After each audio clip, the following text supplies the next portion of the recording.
ఆంధ్రజ్యోతి అధినేత వేమూరి రాధాకృష్ణకు అప్పుడప్పుడు ప్రజల ప్రయోజనాలు గుర్తుకొస్తాయి. రాష్ట్రాల బాగోగులు మధ్యలో మెదులుతాయి. అంతే, వెంటనే ఆయన కలం వేగంగా పరుగులు పెడుతుంది. నిప్పురవ్వల మాదిరిగా అక్షరస్వరాలు సంధిస్తారు.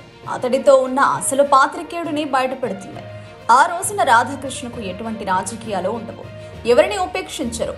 చెర్నాకోల్తో కొట్టినట్టుగా ఇది మీ సంగతి అంటూ నిజాలు బయటపెడుతుంటారు. తాజాగా ఆదివారం రాసిన కొత్త పలుకులో తెలుగు రాష్ట్రాల ఆర్థిక స్థితిని బయటపెట్టారు వేమూరి రాధాకృష్ణ.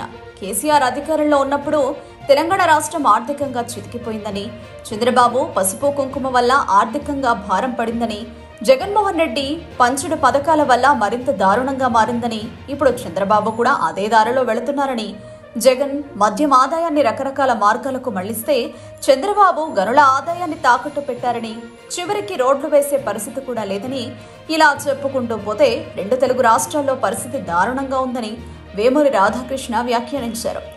రాష్ట్రాల ఆర్థిక పరిస్థితి అంచనా లేక అడ్డగోలుగా హామీలిస్తే పరిస్థితులు దారుణంగా మారుతున్నాయని రాధాకృష్ణ వాపోయారు.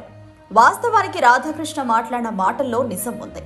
అయితే ఇదే రాధాకృష్ణ తన పత్రికలో చంద్రబాబు సూపర్ 6 పథకాల గురించి ప్రస్తావించినప్పుడు గొప్పగా రాశారు. రాష్ట్ర పరిస్థితి మారుతుందని, పేదల జీవితాల్లోకి వెలుగు వస్తుందని పేర్కొన్నారు. కానీ ఇప్పుడు మాత్రం సూపర్ 6 పథకాలు 6 గ్యారంటీల గురించి అసలు విషయాన్ని బయటపెట్టారు. రేషన్ కార్డుల గురించి, ఇతర విషయాల గురించి కూడా రాధాకృష్ణ ఓపెన్ గానే మాట్లాడారు. పథకాల విషయంలో అప్పట్లో ఒకలాగా, ఇప్పట్లో ఒకలాగా రాధాకృష్ణ మాట్లాడడం నిజంగా ఆశ్చర్యాన్ని కలిగిస్తోంది. ఇటీవలి కాలంలో రెండు రాష్ట్ర ప్రభుత్వాల పనితీరుపై రాధాకృష్ణ ఓపెన్ గానే తన ఆగ్రహాన్ని వ్యక్తం చేస్తున్నారు. తన పత్రికలో నెగిటివ్ కథనాలను ప్రసారం చేస్తున్నారు. వాస్తవానికి ఈ ధోరణి రాధాకృష్ణ గతంలో లేదు. ఉన్నట్టుండి రాధాకృష్ణ ఇలా ఎందుకు మారిపోయారు, ఇలా ఎందుకు రాస్తున్నారు అనే ప్రశ్నలకు ఇప్పుడు సమాధానం లభించాల్సి ఉంది.